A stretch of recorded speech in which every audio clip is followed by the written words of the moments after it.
Well, afternoon, everybody. Thank you for joining me again. First, I will start with thank you. Wow, look at this parking lot. It is full.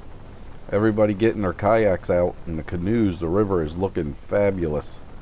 But anyway, I will start off right off the bat. Thank you very much for all the interaction with my videos. If I ask a question, you guys are tremendous with comments, suggestions, the likes and dislikes of what I'm doing with the bike and different things, which is awesome. I'm not the kind of guy that, this is, my channel and, you know me. I mean, hopefully you see in just my videos, I'm just plain old Joe that goes to work and I love riding my bike and getting outside. Hold on, let me get over here. All right. I tell you, this thing jumps right up to speed so quick, so fun. But anyway, yeah, I got to thank you guys for the interaction. I love it. Some great suggestions. A lot of people mention the same comments or thoughts that I have about different things that I do to the bike, and they like this or you like that. A lot of them, I message you back saying, I'm thinking the same thing, and it's not always good. I've actually had some crazy thoughts, and after I get done painting it, the final steps of turning around and selling it. Of course, I'll never get what I paid for it. No big deal. To me, it's just a play toy, my everyday driver, and then something to play with, and then turn around, sell this, and then go to maybe like a I don't know, like an F3 or something. Maybe, I don't know. I'm just thinking. I've had that thought a couple times during the week or whatever, and I'm like, it wouldn't be bad. Do a little upgrade. But as of right now, I love it.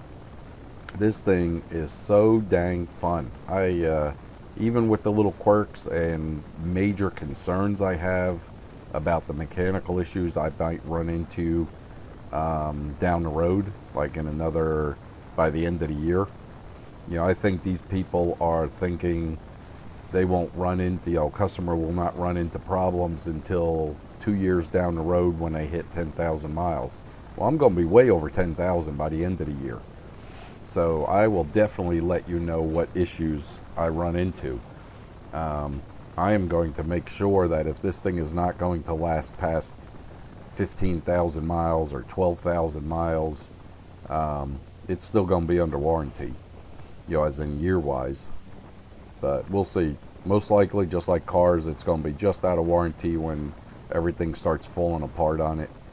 The biggest thing I'm worried about is the drivetrain with that clunk sound, even though they say it's just taking up the slack and all this other crap. I don't think there should be that much backlash. That's what they call it. You set the backlash in the rear end of a car. Same thing on this thing. It's drive shaft going into a pinion gear. You're going to have backlash. I don't think it should be that bad. But we'll see. I mean, I'm not being a little girl about it. I drive this thing, so if it breaks, it breaks. The other thing is the belt. They're talking 12,000 miles to replace the belt.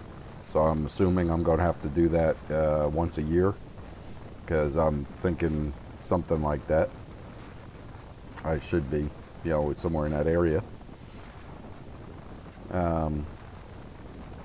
But trying to let that guy over. He was not too eager to jump over. He wanted to get over, so I tried to let him go, and I guess he was just nervous because I'm kind of on a bike. But yeah, people are pretty courteous when you're on this. I haven't really run into too many JOs about it. Let me see. I'm going to cut over up here. Let me see how close I can get to this truck. Hold on a second. We'll sneak right up on it. There we go. Boy, there was no wind behind that truck. That was great. Drafting that guy. But yeah, I'll jump off here and go in the back way down that country road. Get off this highway for a little bit. But yeah, people have been very courteous. When I drive the truck or the car to work, which is very rare, maybe once every 3 weeks, they almost compete with you. You're competition to them because you're in a vehicle. On a motorcycle, they're like, you know, let's give this guy a break kind of deal. It seems to be the attitude. Here's a red light. I don't know if I'm going to edit it. It looks like it's been going. All right. Hold on. Here we go. I'm not going to edit that one out. All righty. But yeah, so they've been real courteous. So, but yeah, I've got some mechanical concerns. You know, just like everybody. The belt, the pinion gear, you know, on the drivetrain. The brakes I can do myself. They're just normal wear and tear, like same as a car. You know, no big deal there. Oil changes I can do. That's not a big deal. The only thing I'm going to have to get a manual. I found a manual that they sell online that's on a thumb drive. And it's like 25 bucks. And I think I'm going to have to get that because I want to do a lot of the work myself. Especially once the warranty's up, you know, because mainly they want you to bring it in because it's under warranty and they could upcharge you and they still make their, you know, $300 an hour or whatever the heck it is. So, you know, once it's out of warranty, I'll do it myself and go from there. But I think I'm going to leave the windshield on. I've talked about that and I've gotten messages. Some people say get rid of it. Just to deflect the bugs and all that, just off the center mass. Center mass, in case you don't know, anybody's, you know, listening. You know, your center from your shoulders down, you know, your center. Arm shots, leg shots, stuff like that is no big deal. Bugs ain't gonna kill you, and other people know what I'm talking about. But yeah, the center mass, I'd like to keep the bugs off of that, keep the stuff going in my shirt or whatever, or just a direct hit with a stone. And when I wear the full face, it's no big deal. But when I wear just a little beanie or the... Okay, come back. When I wear just a little beanie, that got boring, so I ended up cutting it out. It was just a long road there. And it is, you know, I get a couple pings in the faces, you know, underneath my glasses. You definitely want to wear like a safety glasses or something, sunglasses that are safety protected where stone will not crack them or shatter them into your eyeball. You think about it, it's not worth the chance. Most likely it won't happen to you. It will not, you know, get that precision, but you don't want to find out. It will, it definitely cause you some eye issues. But anyway, yeah, I've gotten hit in the cheek, in the ear. This grazed my face, you know, and caught me in the ear with a bug or something. But it hurt like a son of a gun. That's it.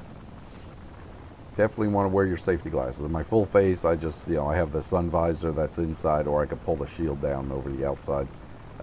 It causes me to edit more on the audio because definitely a lot more wind gets inside the helmet. But I don't mind that. That's fine. And what else? That is about it.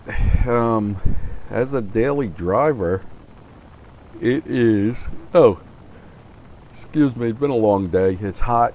I have no jacket on because it's like 90 degrees and just humid. It's been hot today, and I really don't work outside, but I do get outside and go to another building and then down to this other building, you know, walking around with, you know, checking networks or whatever, junk. So I'm tired. Just heat.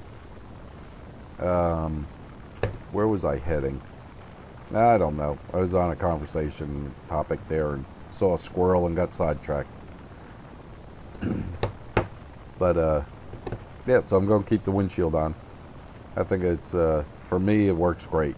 You know, it's definitely, and I carry my lime green wind rain jacket in the bag in the back always, because if I get caught in a rain shower on the way home, I'm not worried about getting cold.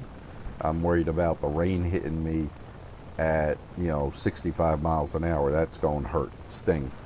So at least even if I leave the front open a little bit, because the windshield will deflect the rain from getting direct shots inside the jacket, I'll still get wet, but it'll be cooler, and at least it'll keep it off my arms. So But yeah, as soon as you stop at a light, you start sweating. I mean, it is absolutely ridiculous. It is so hot, and it's so early. I mean, we're in the middle of May. By the time you guys see this video, it'll probably be the end of May, towards the beginning of June. I've got a bunch backed up, you know, because I'll do a video in the morning and one at night, and I don't combine them. I make them two separate videos. So if you want to watch one about the morning ride, you can watch that. You don't have to watch all of one. I try to break them down. Plus, they're not so long if I do that. And I don't want to bore you guys. Yeah, it's oh, that was like, that's where I was going with the conversation. Here you go. Oh, man, I got so sidetracked on that. I get a lot of questions. How far have you driven? How far would you drive? And all this. You got to remember, everybody's different. Everybody, you know, they can sit on a bike. I know guys that can sit on a bike and go for 4 hours without ever having to get off it. Me, hour, I start feeling it. 2 hours, definitely got to get off, stretch my legs, and go that route. But also, at 70 miles an hour on this thing, you know, on a, like if you're on an interstate, you're going to be revving at 6,000 RPMs. So now imagine running this thing for hours on end at 6,000 RPMs. This poor little booger is, I don't think it's made for that. A lot of people tell me that, you know, the 600 and the 900 here, the 3-cylinder, you know, they have no problem revving at the 6,000 RPM all day long. You know, that's what they use in their watercrafts, and they're just made to whine the heck out and just run. I don't know, as a gearhead back in the day when I had my 67 Olds 442, I was always, you know, afraid of those high RPMs because it always meant rebuilding the engine prematurely. So I can't imagine going on a trip for 5 hours. You're riding 3 hours straight of 6,000 RPM or more at 70, 75 miles an hour. I mean, 75 miles an hour, you're at 6,300 RPM. I'll get on the highway one day and show you and point to it. To me, that's just high RPMs. You know, this thing's made for more of like this, around town, 45, 50 miles an hour, and then spurts up to 70, then back down. At least that's what my feeling is. You know, talk to me. Excuse me. Pollen in this air. Let me know.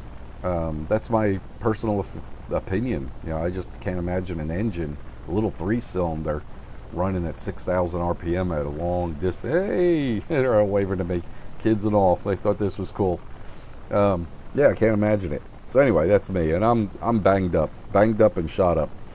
So 2 hours, I definitely want to get off this thing and stretch my legs. That's why a bicycle didn't bother me. I could stay on a bicycle and pedal, you know, seven hours. You know, I'd get off at 4 hours about that, and get something to eat, jump back on the bike, go another 3 hours, then camp for the night. You know, bicycle touring. It's no big deal. My legs weren't separated as far as they are on this around the gas tank, where it bothers my hip, then it goes into my back. Then, you know, a little bit of damage to the one arm and the ribs and stuff like that. And it's taking its toll as I get older. But yeah, so that's my personal opinion. I can't imagine 6,000 RPM for a long period of time on this poor thing. I think you burn the motor up prematurely. I'm probably going to do an oil change on it in the next week or two, because I am at about 2,500, and I just, you know, what the heck's the difference of 500 miles? I don't care. And I'm doing it myself, so I'm not like I am going to spend all that much money. I think it will cost me 50 bucks. I do have to get a can of the oil and cleaner for the K&N air filter, and someone asked me, can you use it over on the other side for your belt? And I am going to see if that one fits. If it does fit, I'm going to order me another one. Hey, buddy. Man, that guy's, oof, it is hot as heck, and he was a stout boy right there, coming running up this hill. But yeah, so if it does fit, I'm going to put it on that way. That way I could just do them both at the same time, clean them both at the same time, and I'll do them with every oil change at 3,000 miles, or weather conditions and driving conditions permitted, depending if it's dusty, dirty, and all that. All right, heading home. I don't want to bore you any longer. This is long enough. I will talk to you soon. Thank you for joining me, and talk to you later. Bye.